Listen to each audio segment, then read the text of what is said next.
Tradisi puaso di Minang.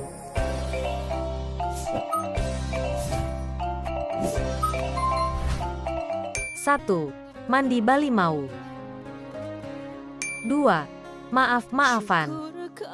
3. Pengajian subuh. 4. Badia-badia batuang. 5. Manta pabuhoan. 6. Mancatat ceramah. 7. Tarawih dan tadarus. 8. Main mercon. 9. Manjagoan urang sahur. 10. Malam nuzulul Quran. 11. Pulang Basamo.